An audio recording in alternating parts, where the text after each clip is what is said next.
In this episode of Drafting the Past, you'll hear from a historian who had to figure out how to wrangle narratives from 20 different countries to tell a new history of the Cuban Missile Crisis. But keeping track of all those threads wasn't her only formidable challenge. I'm your host, Kate Carpenter, and in this episode, I'm joined by Dr. Renata Keller. Thank you for having me. I'm so excited.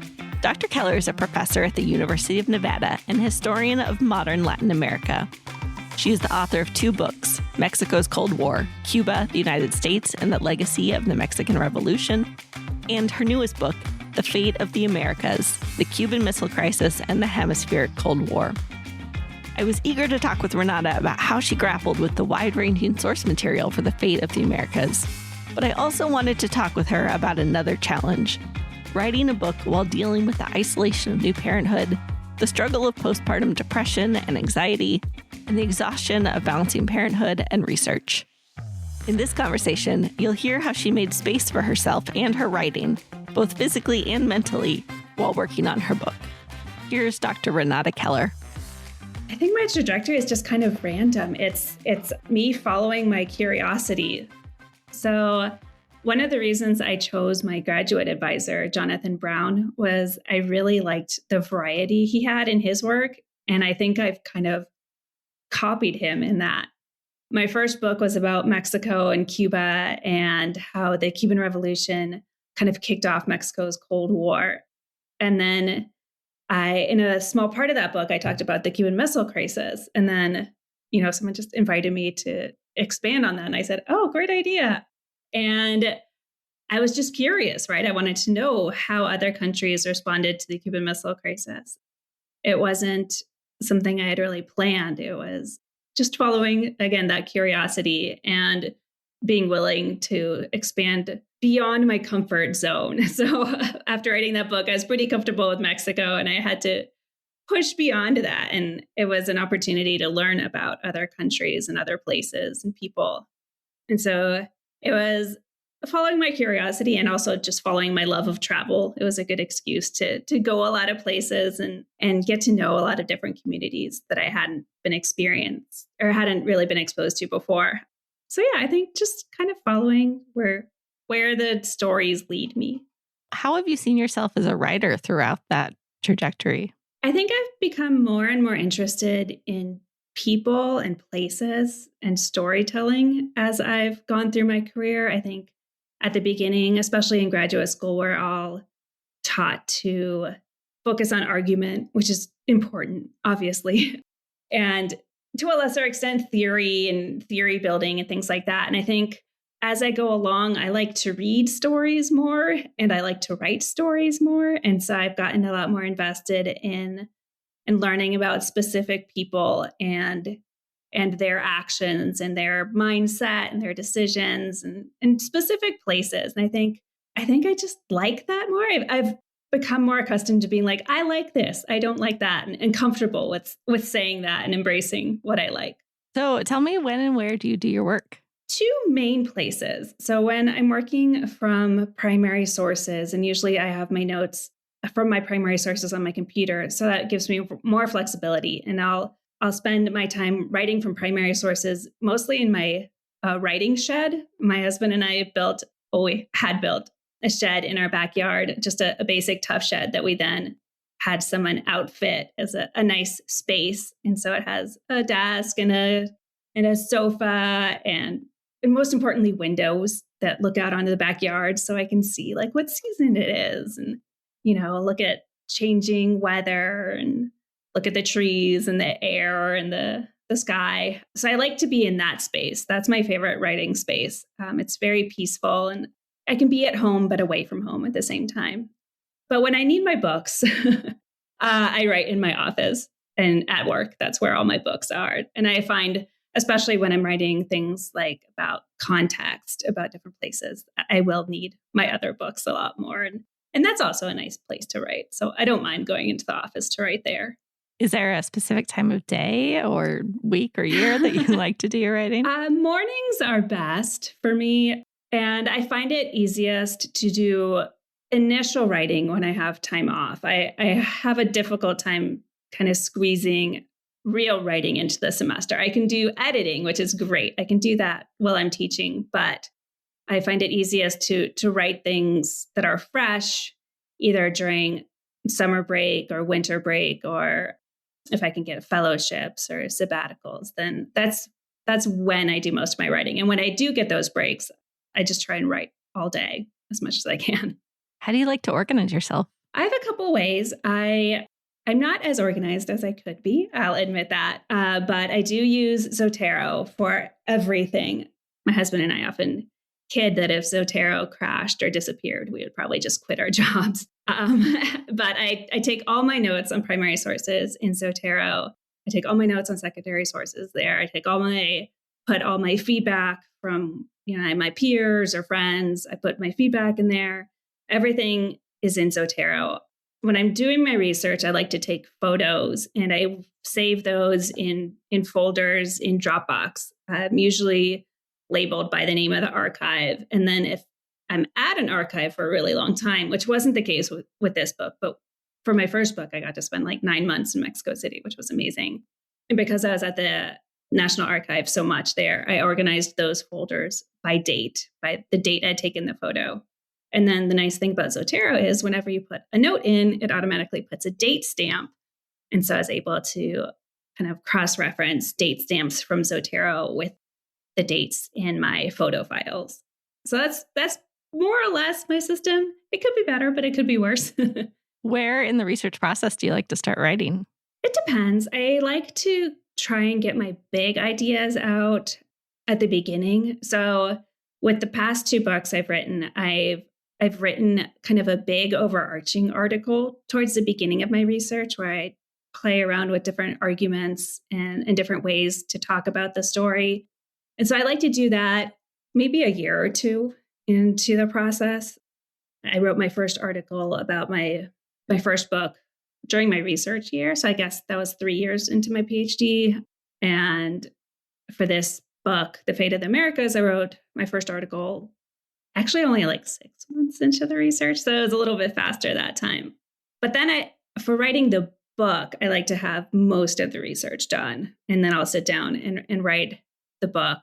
And I'll see where there's gaps and I'll try and like fill those gaps, or I'm always adding things at the last minute. In my first book, I finally got access to Cuban archives right when my manuscript was due. And so luckily I was able to go to Cuba at the last minute and do some research there and then kind of plug in those pieces where they made sense. And I did the same thing with this book that I went to Colombia for a conference and I found some really cool stuff there that I was able to plug in at the last minute. But usually I like to do most of the research and then just find the headspace to sit and write for a year or however much time I can get. For this book, you went to so many different countries in order to do the research. How did language play a role in the research and writing?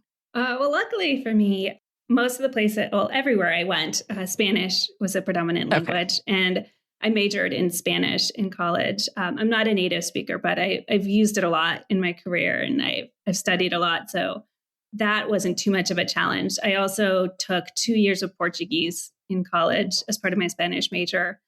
And I was supposed to go to Brazil and I had planned that trip for summer 2020. And for obvious reasons, I had to cancel it. And I just ended up never rescheduling it.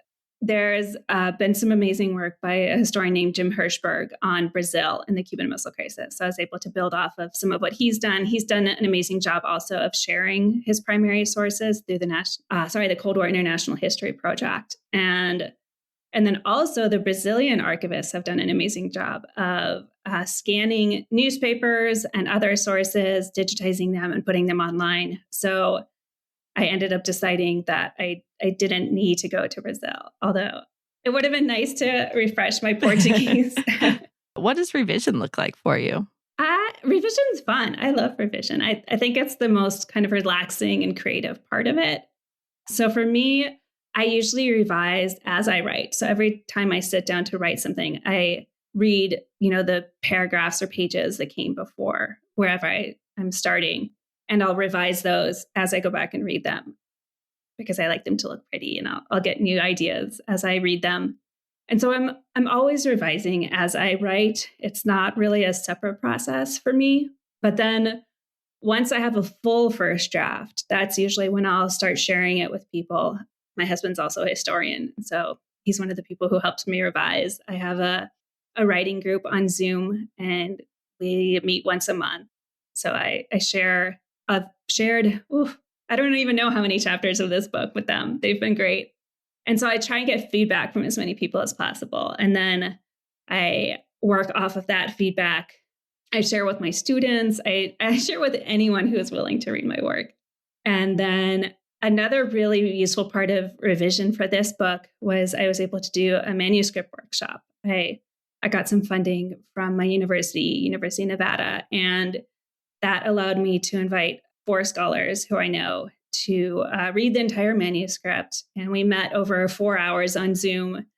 And my editor, Debbie Gershenowitz, she managed the whole meeting, and they gave me written comments, they gave me verbal comments, and it was really helpful to discuss my ideas and not just kind of get the peer reports that you get from the readers, from the anonymous readers, some of whom are sometimes anonymous, but to really be able to kind of go back and forth with my ideas. So that was a really important part of the revision process for this book.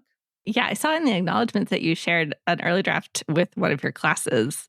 What was that experience like? How did students react to that? It was fun. That was a great group of students. And so I felt like they would actually be able to give me good feedback. And it was an early draft, so it actually didn't have the introduction yet. And so I think it maybe was a little hard for them to figure out what the arguments were, but that helped me figure out what my arguments were in turn. And they also helped me see, okay, so where do I need to give more context? Is this part, does it make sense? What questions would specialist, but not super specialist readers have? Because I wanted this book to be intelligible to people who aren't PhDs. I wanted it to be a more public-facing book. And so helping me with my language, with filling in the gaps. And I think it was just fun for them. I think they really enjoyed seeing that, writing books is a process and they don't come out of our brains fully formed and these beautiful things. I think it helps them get a little bit of confidence in their work to see our work when it's not done yet, and to be able to feel like they can actually help with it, that it's not just a one-way process in graduate school, that it's a conversation between peers. After you get all of this feedback from whatever source, what does it look like practically for you to then turn that into revisions to the text? So like I said, I always write out everything in Zotero. I have notes that I label feedback from so-and-so. So then I have all my little feedback, digital sticky notes. And I mostly do it on the computer. I don't do much of that, really much of anything by hand anymore. It's all on the computer. I'm old-fashioned. I use Microsoft Word, and I just have a lot of different versions of the documents. We'll say version 20 or whatever for each chapter. And I go chapter by chapter, revising things like the argument and the language, and how many quotes do I have? Am I overwhelming the reader with quotes, or do I need to provide more analysis? Things like that. But it's all on the computer. I don't really mind working on the computer these days. To talk more about how the writing came together in Renata's new book, I asked her to read an excerpt so we could talk about it in detail. Here's Dr. Renata Keller reading from the introduction to The Fate of the Americas. The Bolivian ambassador sat at his desk in Colombia's capital. Perhaps his hand trembled as he clipped stories from the day's news, attached them to blank sheets of paper, and placed them in a file to send back home to the Ministry of Foreign Affairs in La Paz. The ambassador included articles that noted the historical significance of the events he was witnessing. For the first time since the rise of the Cold War in 1948, the direct threat of being reached by an international conflagration looms for Colombia. He also clipped stories that speculated about what would happen should a nuclear war break out. Scientists tell us that it would take 10 minutes for a bomb launched from Cuba to reach Bogota. A bomb in Panama would bring us a slow death.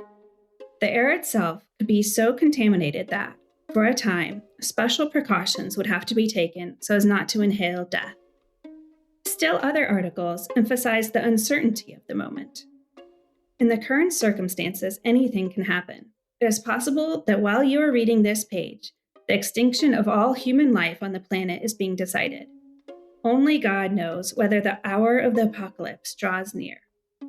The ambassador might have prayed that there would still be a ministry to receive his collection of clippings, that there would still be someone alive to deliver them. On the evening of October 22nd, 1962, more than 200 million people across Latin America learned that they were living within reach of nuclear missiles located on the island of Cuba. The news set off an explosion of activity in every part of the region. The presidents of Mexico and Brazil sent messages to Fidel Castro, urging him to give up the catastrophic weapons. Argentine ships steamed from the far southern waters of the Atlantic Ocean to join the Inter-American Quarantine Force in the Caribbean. Cubans readied their island for an invasion. Bolivians, Colombians, Peruvians, and Argentines littered the streets and plastered the walls of their cities with leaflets arguing for peace and for war. Thousands of people marched in demonstrations in Nicaragua, Panama, Costa Rica, Ecuador, Chile, Uruguay, and Brazil.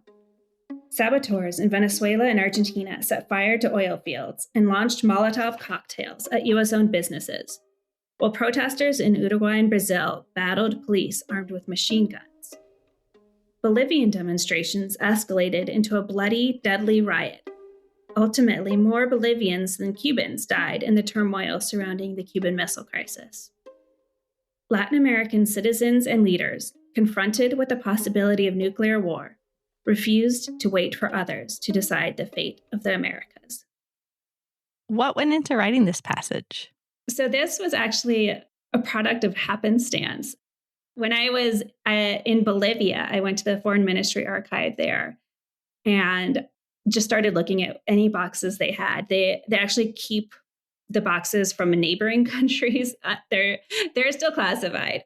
But because Colombia wasn't a neighboring country, they don't share any borders with Bolivia, they did have Colombian boxes. And I hadn't really planned to include Colombia much in the story initially, because we don't often think of Colombia when we're talking about the Cold War in Latin America, and I had fallen into that habit as well. But then I started looking through these boxes, and there were so many reports from the ambassador in Bogota, and he was saying the people here are really freaking out. Like, they are terrified. And he included all these newspaper articles, and he was just describing how terrified people were in Colombia, that they were, trying to calculate that if the Panama Canal got bombed, would the radiation reach Bogota? What would happen if nuclear war broke out? And it really struck me, because at that point, I had been to a lot of other places, and terror and panic weren't so much part of how most other Latin Americans responded. And it really made me think, like, if I were in Bogota in 1962, how would I respond? And I think it helped me understand how people across Latin America were thinking about their own lives and their own fates. And so I decided, okay, well, first of all, I need to go to Colombia. And this is a really important part of the story that people just haven't considered yet. And I hadn't considered yet either. And I decided to use it as my introduction, because the newspaper articles were so rich. And I thought they would help bring the reader into the emotions of October 1962 and the emotions of the missile crisis, and remind them that what was at stake, that people really were worried about nuclear war and dying and protecting their families, things like that. So I decided to start with that paragraph. But then I also wanted to just show the variety of responses across the region. So that's why in that second paragraph, I try to take people on a very quick journey everywhere all at once, to show that people were scared, but they were also inspired, and they were also, engaging in protests, and they were really participating, that it wasn't just sitting and watching and waiting to see what the United States or the Soviet Union would do, but they really seized very active roles in the crisis. So those were the main goals of those two paragraphs, to show the stakes, but then also show that people were very much involved. Yeah, I really like these paragraphs for opening and introduction. The first one almost reminds me of a cinematic sort of old school movie where like lots of newspaper headlines show kind of the context at the beginning. As you noted, there are a lot of countries involved here and that you incorporate as part of the story. I think you said 20 countries, and this history covers a pretty short period, which means there's a lot to get through. How did you think about the structure of the book and kind of keeping all those threads together? That was honestly the hardest part. I love traveling, so the research was fun. That wasn't hard. And it was efficient because I was looking at such a short period of time. And so I could go to archives and be like, what do you have for October 1962? But figuring out how to make everything make sense together was really hard. And when I wrote my initial article, kind of playing with my initial thoughts, I had organized it country by country. And I think that worked for an article because articles are much shorter. But then one of my earlier workshops, someone pointed out, if you do this book country by country, you are going to bore your readers to death and it's going to be really repetitive. And I agreed.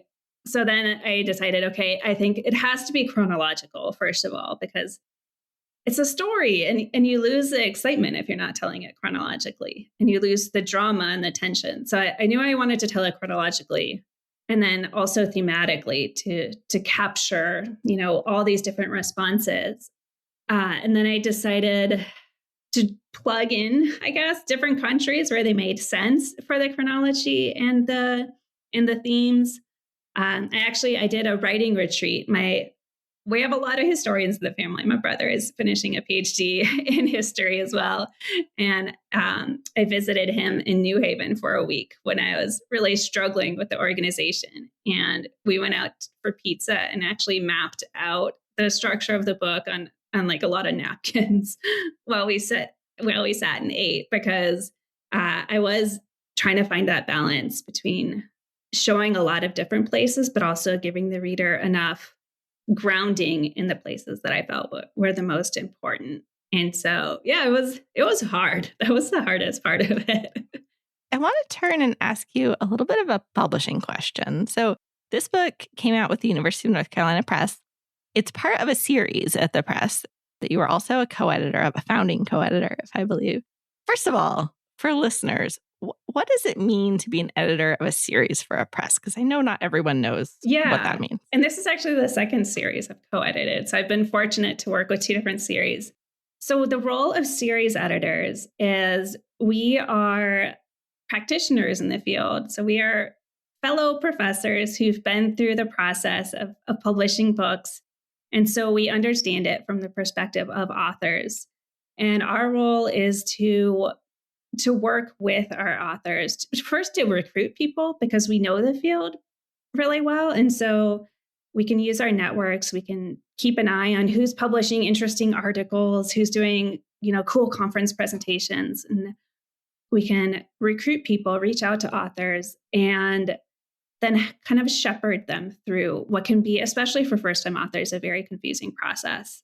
Our role is to help answer questions, to help them develop their proposals. Sometimes we work with them on their framing, especially can be challenging for people. So we work with them in the initial stages of the process. And then once we've sent a manuscript out for review, we actually get the reviews before the authors. And so we can see, what's going on, what we want to do, whether we want to move forward with the project. In both cases, the series I've worked with, the series editors had the ultimate ability to say, yes, we want to move forward with this, or no, which is great. And then when we send the readers' reports back to our authors, we also give our own feedback. And we say, let's highlight this part of the reader report. This is a really important piece of advice. This part you can respond to, this is a really important piece to respond to. So we curate essentially the reader reports a little bit, and then help our authors figure out how to respond to them, how they want to take that feedback. And with this series, with our UNC series, Interconnections, we added an element that has been really fun, which is we also write prefaces for the books, really short ones. They're about 2 paragraphs, but they help the reader identify the most important parts and contributions of the books. Yeah, I think as an author, I liked having a little preface. It made me feel good. But I think as a reader, it's also really helpful. And so that's another thing that we do for the authors in our series. So for this one, what was it like to publish a book in a series you co-edit? You kind of occupied both roles to some degree. It was funny. And actually my book joined the series before I did. So when the series was just in the works, Debbie mentioned it to me at a conference, and I had already signed a contract with UNC Press, independent of the series. And she said, "Hey, we're developing this new series. We think your book would be great for it." And I said, "Yeah, I love it. That sounds like an amazing series. Sign me up." And then one of the four original people who had, put together the proposal for this series and had shepherded through the various stages of getting a series approved had to drop out. And Debbie and the other series editors reached out to me and they said, "Hey, would you like to join us?" And I said, "Absolutely." And so first my book joined the series and then I did. But it was really fun because I had extra access to Debbie and to the press. And so at one point, my initial readers just disappeared. They had read a first proposal of this, I think in 2019. And then by the time I was ready to submit my manuscript, I think it was probably 2023, maybe when I submitted it, they were just unavailable. And it kind of got a little lost. But I was able to reach out multiple times to UNC and make sure that my book didn't get lost. And I think you can always do that as a writer, but because we were having monthly meetings with Debbie, we make the editors of our series meet monthly with our press editors. I was able to be like, "Hey, so this month, how are things going?" Which was really nice. And it was just interesting. I think it helps me now be a series editor to have gone through the process and to understand how things work with marketing and publicity and editing. I think I can now speak to the process in a very precise way, more so than if I had just been watching it as an editor. Does being an editor in turn shape the way you approach writing a book? It does. Yeah. Yes. It makes me very hyper-focused, I would say, on how do you sell this book to a big audience? I think sometimes as authors, we are in our own communities, right? We go to the same conferences and we know our people, we know our books.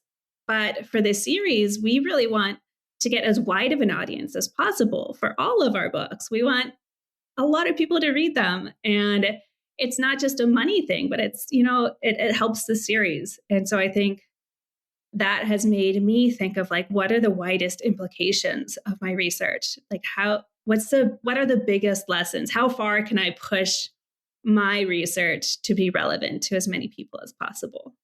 I want to switch gears a little bit here. I don't always ask people about their families and how it affects their writing. But you mentioned to me ahead of our conversation sort of the challenges of writing with two young kids. I know in the acknowledgments you talk about traveling and how that means some trading off with your husband of who is at home and in charge. Can you talk more with me about sort of dealing with those challenges and how you've adapted as you've had kids? Sure. So yes, it has been a challenge. I think less so the book than the parenting. I started this project before I had kids. And when I initially started, I was like, "Yay, travel. I get to go everywhere." And then I had kids and it became a lot harder to travel. And with my first kid, James, he's 9 years old now. We were very fortunate in that we had a year off. My husband had a fellowship in Princeton and I was able to get maternity leave and a sabbatical from my job. But that also meant we were really isolated. We didn't know anyone in Princeton. We didn't have any friends or family there. And so when I had James, we just had zero support net. And I got pretty depressed because, I love being a historian. I was trained for years to be a historian. I know what I'm doing. I had no idea what I was doing as a parent. And it wasn't at all what I was expecting. I think I was very naive. And I remember saying, "Oh, I'm so excited to nurse. That's the main thing I'm excited about." And then I had him and I was like, nursing is awful. And it's torture. And I think that was a huge part of my depression was was nursing and trying to like not be in pain constantly. And so I think I'd envisioned motherhood one way as this like cuddly, beautiful thing. And it turned out it was hard and painful. And I never trusted myself. I insisted that I couldn't take care of the baby on my own. I never let my husband like leave the room, which also meant that I felt bad leaving the room too. And so it was this dynamic where it was just the three of us for like a year, which was very intense. But the moments that I was able to get away, I was working on my book. And then I was like, I can do this. This is something that makes sense. And so for years, like my book was the thing that like kept me sane. And that was like, I felt like I could control. You can't control kids. They're crazy. But you can control like research and writing to a certain extent. So whenever like COVID happened and I had a 9-month-old baby at home and a 3-year-old, whenever I was able to get away, I could like retreat to my book. And so there was a long time when my book was what kept me sane. And that was part of what made it so hard to finish, was that it was like my safe place. And I didn't want to finish. And eventually parenting did get easier. They got older. It took a really big physical toll on me. And I had to actually have surgery to repair my abdomen. They don't warn you about this stuff. But eventually I was able to feel better, like mentally and physically. And I think that also helped me be like, okay, you can be done with your book now. You don't need this crutch anymore, or this safe space. And so finishing the book coincided with me also just feeling better about other parts of my life as well. Has it been hard to find writing time, or to balance, I guess, writing time with children? It has. Yes. That was part of why I needed that writing retreat so desperately, and to fly away to an entire other side of the country. And it was amazing because I could like get up in the morning and write and not have to like, get my kids out of bed and convince them. It's a 2-hour process. It is a 2-hour process to get them out the door. And so I know a lot of people who like get up at 5, and I'm not a morning person. I've started getting up at 6 and going for walks or runs. And so, but that means that writing doesn't start until 9:30 at the earliest. And then school ends at 3. And we pay for aftercare, which is nice that we can afford that.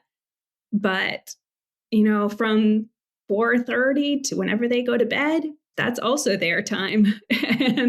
And so it just limits the number of hours in the day that I've been able to write. And I think on the one hand, that's hard, but on the other hand, it does force you to focus and to really take advantage of those minutes wherever you can find them. Well, I want to know in the last bit of our time a little bit more about your inspiration. So are there other writers, other historians, other people you like to read? Actually, I really like reading fiction.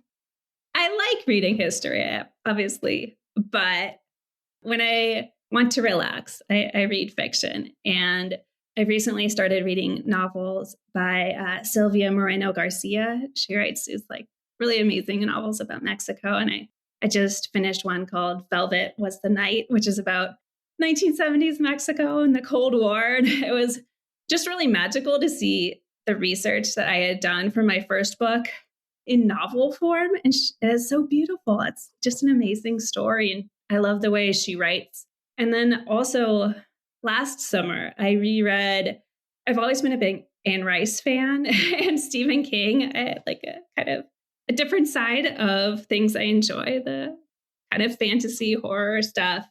And I just reread The Witching Hour last summer by Anne Rice. And that was the first book I had ever read by her. I read it as a teenager, and I hadn't read it since. And then when I reread it last summer, I was like, oh my God, this is why I'm a historian. Like this is, it was such a light bulb moment, because the book has this amazing like family history of a family of witches that's embedded. And there's a secret society of historians of supernatural things. And I was like, oh my gosh, like this is everything I love to read about. And this is a really formative book for me. And I hadn't realized it. But I think fantasy and fiction in general have just been really important to me as a writer, and to keep me like interested in the world. What's the most influential writing advice you've ever gotten? So obviously Stephen King's Kill Your Darlings, evergreen one to remind you to edit. But I had a professor in graduate school, Anne Twynham, who was really focused on the craft of writing. And she would read 10 versions of the same article or the same seminar paper. She was amazing. And she was really focused on passive voice. So whenever she found passive voice, she would write a whole line of capital P's. Or she would write things like, who did this? Aliens? Vampires? And so really helped me focus a lot on passive voice, which I now inflict upon my students. And then she was also very vigilant about analytical topic sentences and making sure that your topic sentences had an argument and that they conveyed the point of the paragraph. And that has really stuck with me. I'm now very careful with my topic sentences, and I harass my own students about them. Because I think as a reader, you just need that kind of guidance, and you really notice it when it's missing. I also wanted to know, we first met a couple of years ago at the AHA because you were on a panel about podcasting, which I eagerly attended, and you were working on a narrative podcast about the Cuban Missile Crisis. What was it like to be working on that, a project in that medium while you were also working on a book? Did one shape the other? It did. Yeah, it was really fun. That actually just fell into my lap. SECOLAS, the Southeastern Conference of Latin American Studies, they had applied for funding during COVID from the NEH and the AHA and gotten funding to make a series of audio documentaries. And Dustin Walter, my co-producer, decided to do one on the Cuban Missile Crisis, and he knew I was writing this book. And so he approached me. It was just a lot of fun working with him. We brainstormed how we wanted to approach it, and we decided pretty early on that we wanted it to be narrative instead of a series of interviews, but we wanted to splice and weave the interviews together to tell a story, which I think ultimately is good, but super challenging and time consuming. And so we did the interviews. And it was really nice to speak to a lot of other experts in my field about the Cuban Missile Crisis. And some of them had ideas and insights that helped me with my book while I was working on it. Michelle Chase in particular had some really good points, and Lillian Guerra and Peter Kornblue, like just a lot of people. And then the process of finishing it, that was hard. And then we had to outline, okay, so what goes where, listen back to the interviews and figure out where to cut, where to put things together. And then we talk a lot about the connective tissue, that we had to go back and record connective tissue for each episode, where we're like, and now so-and-so, we'll talk about this. But it was also just a nice way to do something different with my material and think about how to share this story differently and how to communicate it with, a wider audience than usually will read our books. And especially for students, we really wanted it to be a resource for classrooms. So you have to keep it at a level where it's informative, but also, it's easy to understand. So those were fun challenges. And we decided to make it 6 episodes. We've released the first 3, and we're going to release the last 3 in January 2026. But it's hard. I think if I had realized how hard it would be going in, I would have done it as a series of interviews. I think it would have been done 4 years earlier if we had approached it that way. But it ended up being good timing that we finished it at the same time I finished my book. So it worked out. Yeah, I love narrative history podcasts generally, and I love assigning them, especially to undergrads. They seem to really benefit from them. And there's such a shortage of good narrative history. I mean, there is some good stuff, but I just wish there would be more. But it is so much work.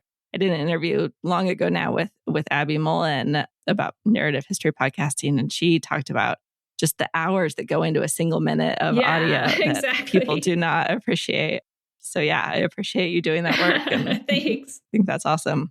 Well, aside from continuing to work on the podcast, do you have anything else on your plate that you want to share at this point? Sure. Yeah, I'm starting work on a 3rd book project. And this one is totally different. And so it's again, me kind of just following my random curiosities. It's a biography of a Cuban exile, Alberto Cecilia Falcón, who became Mexico's first drug kingpin in the early 1970s. And I'm just starting the research. I drafted my very first article. Like I said, I like to do these big overview articles to sort out my ideas. I just submitted that earlier this week.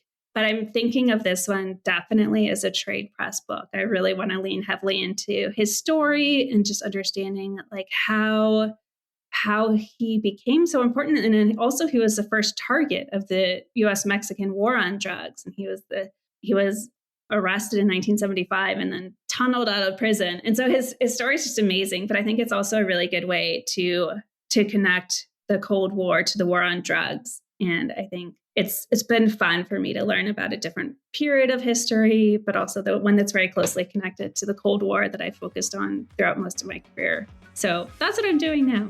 That's fantastic. Man, I want to read it now. Yeah. So I can't wait to hear more about it in the future. Dr. Renata Keller, thank you so much for joining me on Drafting the Past and talking about your writing process. My pleasure. Thank you so much for having me. Thanks for joining us for this episode of Drafting the Past. Find links to the books we talked about at draftingthepast.com. If you enjoyed this episode, please share it online and leave a 5-star review in your favorite podcast listening app. Your recommendation is the most important thing in helping the show grow. Until next time, remember that friends don't let friends write boring history.